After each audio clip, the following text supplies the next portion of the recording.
So the next 10 or 12 podcasts, folks, I'm going to tell you straight out right now, questions, questions, questions, questions, okay? I'm going to do as many questions as I can get my hands on. And the whole point here is to get you really, really comfortable with solving logs and exponential functions and everything. Okay, so pitter patter, let's get at her. Look at this first question. This is solving exponential equations now. We're not even dealing with any logs at this point. I just want to solve exponents. Remember, the key to doing this is that common base here. So if you remember, a 4 can be written as a common base of x squared to the power of x. And look at this. This is to x plus 3. And check this out. Does this not give you 2 to the power of 2x equal 2 to the power of x plus 3? And lo and behold, look what we can do. We can get rid of the 2's, leaving us with 2x equals x plus 3. Combine like terms, bring the x over. This gives you x equals to 3. And sure enough, lo and behold, that's your answer. Okay? Same kind of idea happens over here. Again, exponents, exponents, exponents, exponents. So think about this. 27, you got to know your cubes, right? So 27 is 3 to the power of 3, and check this out. There's your 2x minus 1. So if you distribute this over to here and here, you're going to get 3 to the power of 6x minus 3. Piece of cake, right? Perfect. Now, look at the other side here. That's 9. Isn't 9 just 3 squared? And then wouldn't that be multiplied by 3, 2x minus 1? Here comes the grade 10 law again. What you do is when they're multiplying, you add. Yes, so this equals to 3 to the power of 2x. 2 minus 1 is plus 1. Cancel out the 3's now. Look what you got. You got 6x minus 3 equals to 2x plus 1. Yay! Combine. This will give you 4x minus 3 equals to 1. Bring the 3 over. You got 4x equals to 4. Divide out x equals to 1. Isn't that pretty? Oh, yes, definitely.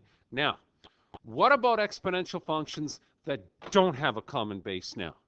Well, there's all kinds of different ways of looking at these folks. There's two different ways that I know that I like to use. I like to convert them into logarithms. Convert them into logarithms. And the cool thing is realize that, think about this. Wouldn't you just go, okay, log base 2 of 50 equals to x? And then just chuck that in your calculator. But I know what you're saying. Well, I can't put that in my calculator. Well, at that point, when you got log base 2 of 50, right, you can change the base and make it log 50 over log 2 if you like. And if you put that into your calculator, you'll get a real pretty answer.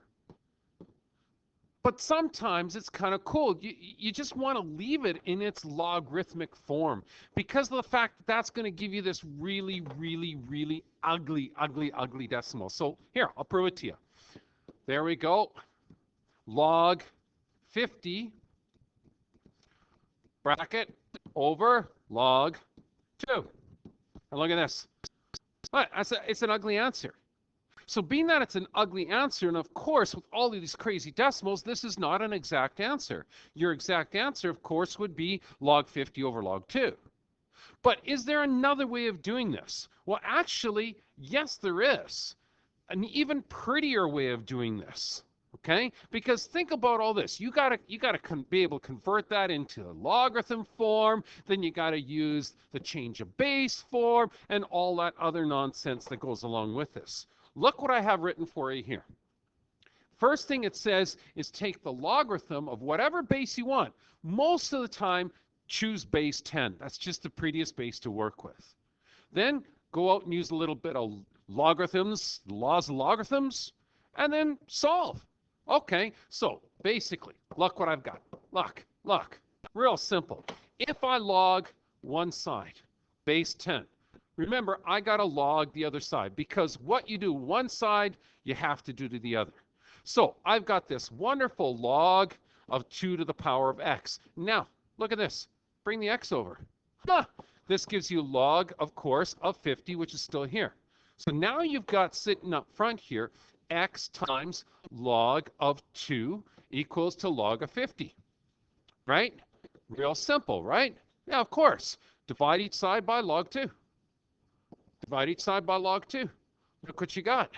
That cancels with that, leaves you x equals to the log of 50 over the log of 2. Oh my goodness. And isn't that the same answer as, look at this, watch, watch, watch. Woohoo, right there. Log of 50 over log 2. So what I want to do in the upcoming questions here is I'm going to throw a bunch of stuff at you, and I'm going to make this as tough as heck, and let's see if we can solve this, okay? Stay tuned.